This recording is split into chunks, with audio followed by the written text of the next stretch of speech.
little bit nervous, obviously. It's been about 3 years or so since I've spoken in front of a conference and been sitting at a table, lovely table at the front here, making me feel so welcome. So if I stumble across myself and lose my spot, I do apologise for that. But to start with, as Craig said, my name is Ryan McKenzie. I'm one of the recruitment consultants at Schoolhouse Australia. For those of you who are already familiar with Schoolhouse, it's lovely to be here today in person on behalf of my colleagues Georgie and Eloise, our Queensland team. For those of you who are not yet familiar, we'll touch on us a little bit later on, but yeah, as I said, start with an apology. It's been some time since we've been up on the stage, but I'm sure we'll get there in the end. So, as Craig said, to begin with, I'd love to give you a little bit more of a background on myself. It's now my 6th year in education recruitment. Spent some time in another organisation before starting Schoolhouse with some former colleagues of mine. It's been a fantastic journey that we've been on so far, but over those sort of 6 years, I've worked with hundreds of schools and thousands of candidates to help them find the right teacher and role respectively, which is part of my journey now. It's what my love and passion for education is. Now, before that, I did begin as a science and HPE teacher. Spent 3 years teaching up in North Queensland, in Townsville. I realised that Calgary is over here, beautiful place of the world. I've got a very, very fond place in my heart for Townsville, my time up there. And then, as Craig said, before moving over to the UK, like many young teachers used to do, and Spain on my way home. So a lovely journey that I've been on in education. Now, I know what some of you may be thinking. I wonder if Ryan would be interested in that week 6 maternity leave contract that's coming up at the moment, which is obviously something that we'll be talking about today. And that's the fact, we can joke about that all we like, but the fact of the matter is recruitment's taking more and more of your time. It's a difficult time at the moment for our schools and for our teachers to find that right cultural fit. And what once was a pretty straightforward process is becoming more and more complicated. The fact is, things have changed over the last number of years and it's not as simple as it used to be. And that's exactly what I'm here for today. I'm here to share some insights from the Schoolhouse team. There's about 8 of us that work there at the moment. We've been working in the space for quite some time now. More importantly, on recruiting and retaining staff. It's a really difficult thing at the moment, as I'm sure you're aware. So today, I'm sure we're about at the moment. Next slide, thank you, Ethan. So today I'm going to cover a couple of things. Most importantly, I want to talk about something known as an employee value proposition, or an EVP. We'll get into what that is in a little bit later. Then we'll talk about some tips of navigating the teacher shortage, exactly what you can do to help this current situation. I was speaking to a few people earlier today about finding that cultural fit. It's really difficult at the moment, especially for our Christian school clients that we work with, so understanding and unpacking what we can do there to do that, some tips and tricks around that. And then finally, very briefly, I'll talk about Schoolhouse and what we do. So I want to start by saying that we don't claim to have all of the answers, and we don't think that any one single person or organisation does. It's an ever-changing and evolving situation. What happened sort of 3 to 6 months ago will change in the next few weeks as we move into 2023, and that's something really, really, really important to understand. Next slide, thank you, Ethan. So what exactly is an employee value proposition, or an EVP? Now essentially it's about defining the essence of your school, how it's unique, what it stands for. Employees want to feel like they're part of something, a wider community, okay? Having that sense of belonging, as we all know and as we've spoken about today, is vital when you're looking at recruiting and retaining your staff. And it's something that many schools that we work with and have worked with over the years look to highlight through their recruitment processes. Next slide, thank you, Ethan. So an EVP is essentially the balance of these 4 things. Hopefully it is the right slide. Opportunities, work, rewards, and culture and practice. It's something we've been working with and dealing with for a number of years, and this is how we want to try and frame what this conversation will be about.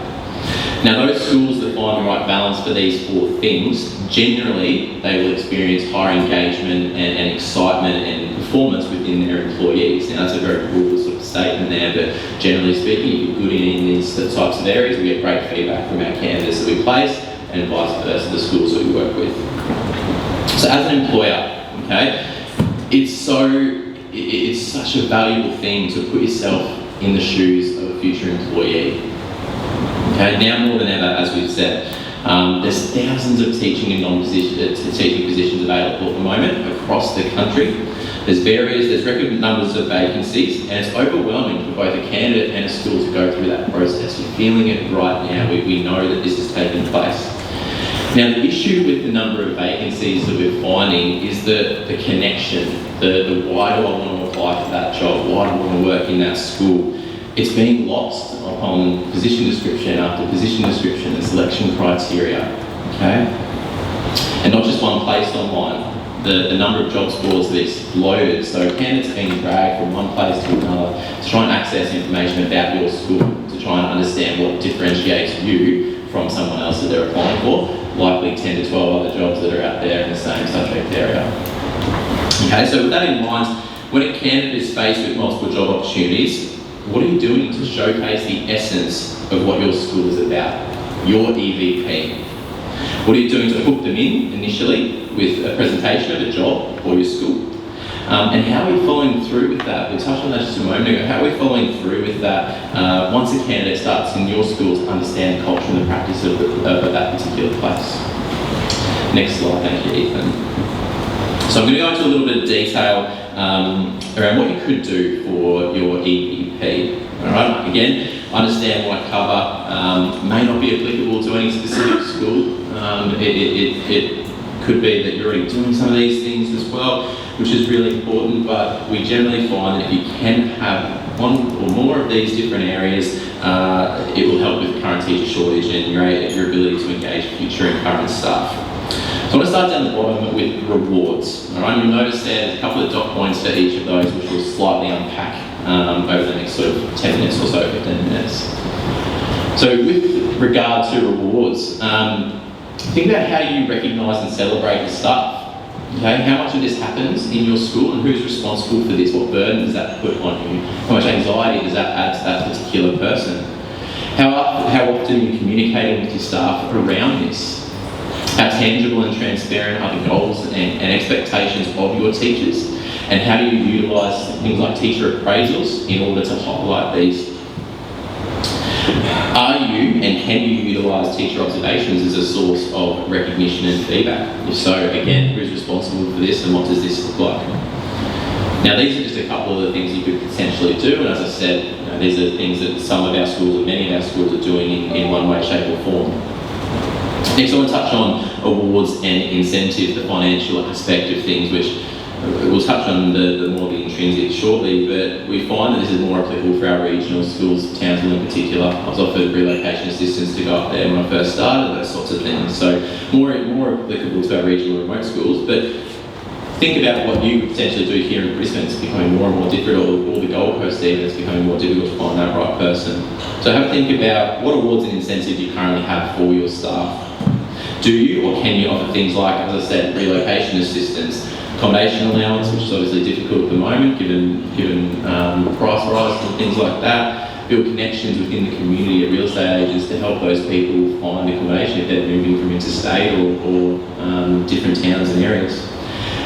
Following on from that, you pay travel to and from a hometown. If you've got interstate candidates or those from other places, is there an allowance or something you can do to help those people get back to their families and leave some of that stress and anxiety that we spoke about a little bit earlier as well? Retention allowance, this is an interesting one. The number of years you stay at a school, you have a bonus. I know it's financial and we want that intrinsic love for what we do, but given the times, it's obviously important to think about that. Super contribution, salary packaging, that kind of thing. Obviously feed discounts for students and children that are attending the school as well. Another one which is interesting is an attendance bonus. Obviously we take our mental health days and with COVID at the moment as well, it's pretty difficult. Those staff that have a high attendance may get some reward, some description. And then staff meals, access to tuck shop, things like that. As I said, just a few of the possible incentives and rewards that you could use to hopefully help hook and engage candidates.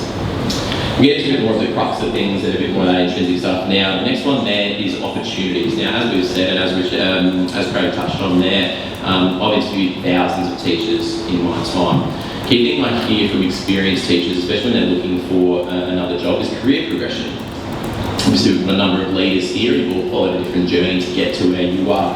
But understanding how you got there and how you can help someone else get there and progress their career is really important. So when we're talking about that outward-facing material on your website, on your job ads, things like that, your EVP, the essence of your EVP, try to think about how many leadership roles you have. Make candidates aware of that. What are you doing in terms of making progression transparent? For head of year roles, head of department, head of house, senior leadership, that transparency is really key in culture and practice as well. Is there a tenure period for some of those leadership positions? Are they permanent? What does that look like? What's the process for reappointment and who is involved in that? Okay? Often I'll talk to a candidate and say, I got overlooked for this particular role and no one told me why, so I want to leave the school. And that's not really what we want to see. And that sort of leads to my next point. So often I'll have a candidate come to me, I've been at this particular school for 10 years, I'm just a teacher, I'm ready, I feel I'm ready for this particular next step up, but I'm being overlooked. Now, that person might not have the qualities necessary for that leadership position. That doesn't mean they're not a fantastic teacher and need to be managed and retained and treated with respect to that particular school because they've offered a number of years for you. So it's something really important that often gets overlooked in the business of what we do. On the flip side, when we talk about early career teachers, and we're hoping that more and more of those are coming through, one of the key questions I'm asked about schools is what they do in terms of professional development and mentoring. So, what is your approach to PD? How would you articulate this to someone at an interview? Is that information accessible online for future staff? How do you link your PD opportunities to your strategic direction and the gospel, as we've spoken about? Do you have a clear idea about what this looks like and how often is that reviewed? Obviously there's a changing nature within education constantly, so how often are you reviewing that PD process, or are you just going to the same thing every single year? One of our client schools here in Queensland, actually, I'll leave them unnamed, you might know them anyway, they offer a master's program for their permanent staff. So any permanent staff member that would like to do further study and complete a master's, they pay for that particular degree for them in exchange for a time commitment for that particular candidate once they complete. So obviously you're getting that additional study, but then also got the commitment from the school as well, from the candidate too. Yeah, so it's really important to think about what you're offering both the early career and the experienced teachers in terms of opportunities and progression and how you're managing those people in that instance.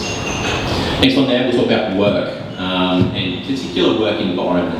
Now, what is it like to be at your school? Okay, it's a question that I'm asked so frequently. What is it actually like to be at City Point or Westside?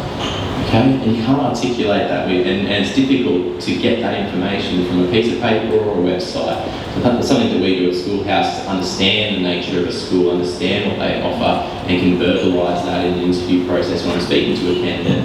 But what can you do for your EVP to get that out there, to try and put something in and engage them before they're applying?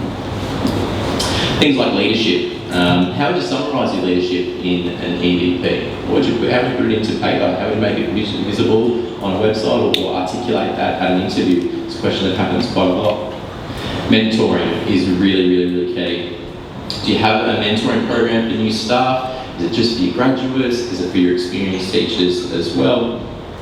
And who has access to that? Big part of mentoring, which also crosses over to culture and practice, which we'll talk about in a few moments, are inductions. All right, so what do they look like in your school? How do you induct someone into your particular school? Are they generic? Are they specifically tailored to the person or the role or the subject area that they're particularly teaching? Do they look different from staff joining mid-year compared to the start of the school year, which is obviously difficult at the moment as well? More often we're seeing people move mid-year for another role for various reasons. It's not just a January problem, it's an all-year-round problem. Who are your schools involved in that? How can you get other people involved to give a better sense of what the school's about? How long is the induction period? How long does it take? Is it time-consuming, too time-consuming for the candidate or for your staff? Now, if those programs are there, they need to be known, they need to be spoken about in your EVP or something similar. As we've said, I've not actually had a role in my hometown for all of my teaching career. I moved to town for my first one, moved to the UK for my second, and then Spain for my third. It's a scary thing. It's really scary not knowing what that place is all about. So what can you do to help people understand mentoring and the induction process and keep it really personalised to that that particular candidate. Next one I'll touch on there, it's a really interesting one, working conditions. Often I get asked by teachers, do I have a desk? Is there a staff room? What does the staff room look like? How do I engage with staff in that particular room? Will I be sitting next to someone or across from someone? You know, what are the buildings and facilities like? What are the grounds like? Will I have a place to be able to escape at lunchtime and de-stress? Those types of questions need to be sort of answered in one way, shape or form. Reputation is the next one there, and it's a difficult one. Okay, it's hard to know what the reputation of your school is, all right, in the wider community. And we know that our websites are generally student-centred and school-centred, what we do, and the essence of what we do. But what does it do? What does your school website speak to prospective candidates? Is there a section there that you might be able to give some key information about working at the school, what that's all about? Things like testimonials from your staff, your parents, your students, things like that could always be used in that instance. Next one there is collaboration. Now teachers love this, and all schools strive to be great collaborators amongst staff and across departments. So what are you doing to articulate this information, to represent this information both verbally in interview, but prior to that to try and engage someone prior to applying for a job? Finally there, we'll touch, and probably the most important one from my perspective, as I said, in education for about 12 years now, is the culture and practice. Down the bottom there, might be the top. And how you can include that in your EVP. It's difficult to articulate that, so bear with me while we go through this one. Now we know that every school has missions and your values on your website, and in general that's just school-wide and quite generic. But do you have something that speaks to future staff, future teachers, future non-teaching staff, specifically for them? Next one down there is staffing and talent. Things like staff profiles, is there information on your current website about your current employees? Now privacy is obviously a really key piece of information there. I want to share a bit of a story about that. I spoke to a teacher a couple of months ago now that was applying for a job, 20 years experience, wanted to work at a new school. Went on the website and noticed that she went to university with one of the current staff members, hadn't connected with them in over 20 years, and that was the reason why she wanted to apply for the job. The only reason. There was nothing else apart from that. Reached out to them on social media prior to applying for the job, thankfully got it, and off they went. You know, and we've got a happy candidate, a happy school. These little intricacies are really vital to understand. If you're a young teacher going to a school, especially early career teachers at the moment, you'd love to see if there's a number of other early career young people that they might be able to connect with. On the flip side, family is really important as well. If you're relocating from interstate, coming to Gold Coast, Townsville, wherever it might be, seeing that there's another family there, that similar aged kids that we'll be able to get along and connect with, not just to get them there, but to keep them there, build that sense of community within your staff and that wider space. And finally there, I want to touch on communication. And how you do this is probably I can't understate or overstate how important communication can be within the recruitment process. All right, we've talked about the collateral and the content that you can create for your websites and things like that. But how you communicate with the prospective staff member can really be the difference between getting them or not. It's so vital and part of what we do as best we can here at Schoolhouse. So sorry for that. Recently I placed a counsellor at a school in Sydney, a leading school in Sydney. The overall process took 6 weeks from application to acceptance of offer. That particular candidate had 3 interviews with 7 different staff members of the school. It's quite an extensive process. Throughout that whole time, we had to negotiate her start date, her salary, her working conditions. We wanted a student to go to the school as well. A holiday break was thrown in there as well, where the staff and the school and both the candidate were uncontactable for a period of time. The only thing that got us through that was the communication that I had with that particular person and the school throughout that process. First of all, on the school side, they gave me big guidelines about when they would have feedback for every step of that process. When her contract would be created, if it was wrong, when she would have amendments by, they were great at telling me what was happening through that process. On the flip side, I was checking with that candidate at least 4 to 5 times a week. There was one day I spoke to her 4 times and I had to apologise for calling her the 4th because we were going back and forth in particular with one thing about start date. She was moving house and needed to change things. So Communication in that particular instance trumped time. 6 weeks is a pretty long process it's a very important role, school council role. It's very, very long, and they wanted to find the right person, which is completely understandable. But as I said, communication is vital when you're trying to engage those new people. And lastly, I was talking about this on the table at the front here a moment ago, and outside actually as well. Don't be afraid to talk about the challenges of your school.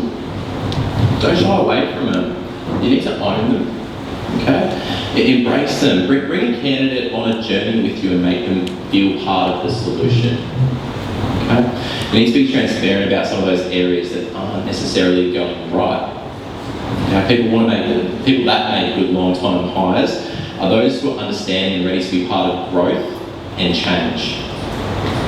As I've said, our recruiters have been doing this for quite some time, and we'll regularly have quite frank conversations about what a school's like, what you can expect when you get there. Setting those expectations and ensuring that they're managed throughout that process isn't just about the recruitment process, but it's the retention as well. Understand what you're actually getting yourself into. Next slide, thank you, Ethan.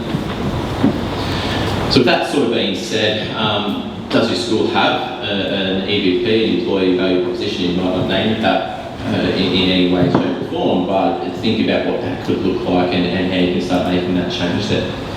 As you've seen, the challenge with an EVP is there's so much to unpack. And I'm just touching the tip of the iceberg. We could probably go into a lot more detail about each of those areas. But at the end of the day, you will know what's most relevant for your particular school, for your staff, for your prospective staff, what you look for in a candidate. And again, it's about bringing that organisational excitement earlier into the recruitment process.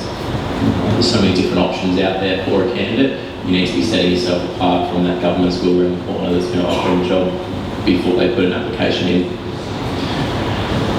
And finally, just on EVPs, once you've got it together, use it to sell your school, not just the job. Okay, an English teaching position is dime a dozen, as we've seen, but your school is unique. What you have to offer a candidate is unique, and you want to have that sense of enjoyment and community within your staff. Next slide, thank you, Ethan. So that's sort of EVPs to the side. Are there any questions or anything that I can sort of unpack for that part at the moment? Bear in mind I'll be sticking around for lunch and more than happy to have some individual conversations. We have a bit of time for, so we'll push on from that one as well.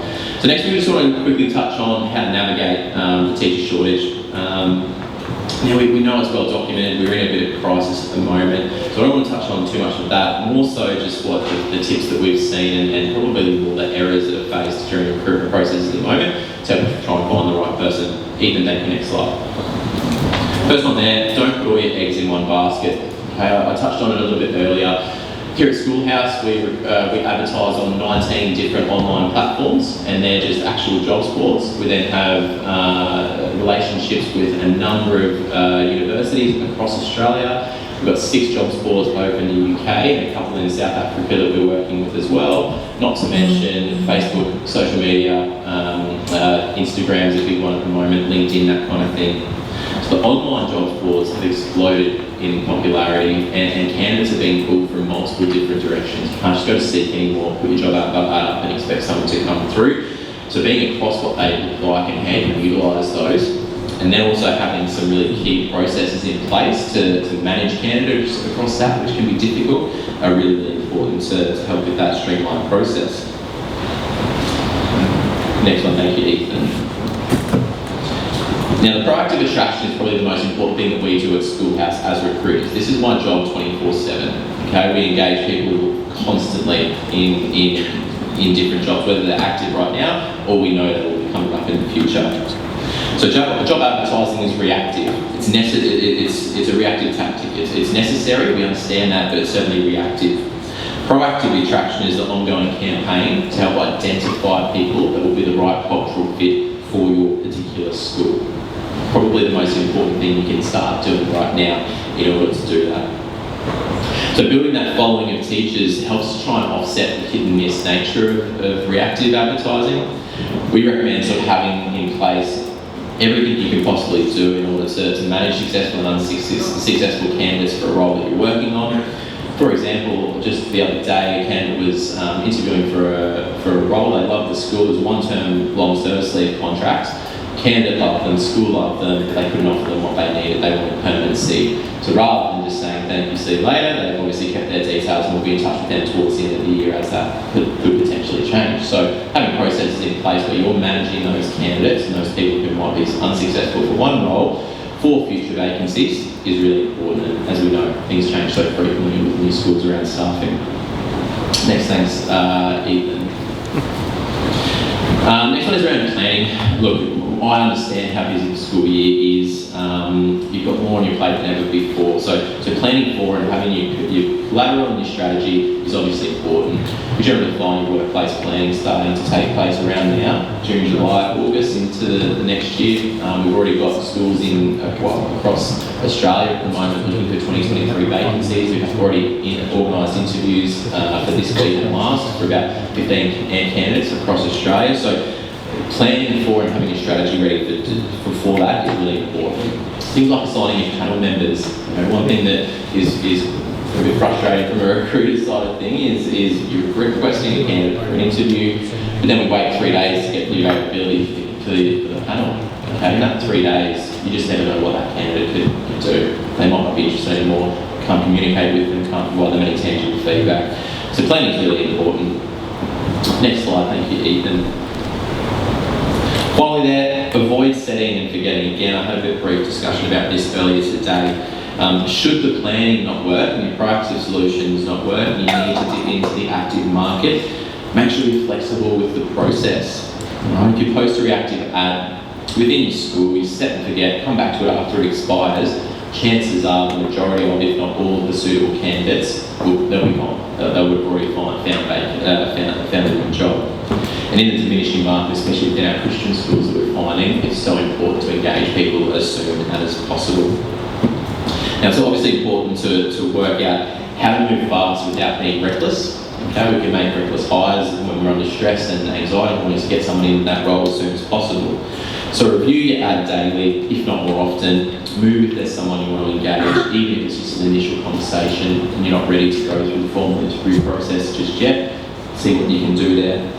If you're getting a number of applications, simple things like an acknowledgement of an application on a various platform can go a really, really long way. So let them know that you've seen their application, you're reviewing, and get back to them in a timely fashion.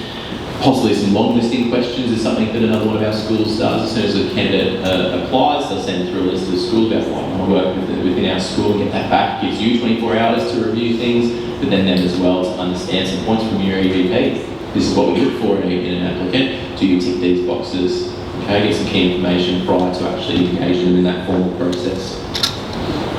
Us, for example, at Schoolhouse, because it's our job, we'll generally call a candidate 5 to 10 minutes after they apply. As soon as that candidate comes through to us on the phone, we're saying that conversation with them. First thing in the morning, that's generally what I do. I only came at morning tea because I had 19 to go through this morning, so I've had a couple of conversations already today with potential candidates. So it's all part of the process, doing it as soon as possible. And I understand that you might not have the capacity in schools to do that frequently, but at least think about what you can possibly do in that space. Now it's right on 12 o'clock, the last part is just around a little bit more information about Schoolhouse. Look, come and grab me, I'll be here around lunch. I've already had some really lovely conversations and felt more than welcomed here at the ACS conference, so please feel free to grab me at any point over the next sort of hour or so while we have some food. The next couple of slides is going to be some details for myself. I think the last slide there, Ethan, but if there's any questions, feel free to ask me now or wait till lunchtime and we can discuss a little bit further. Thanks so much.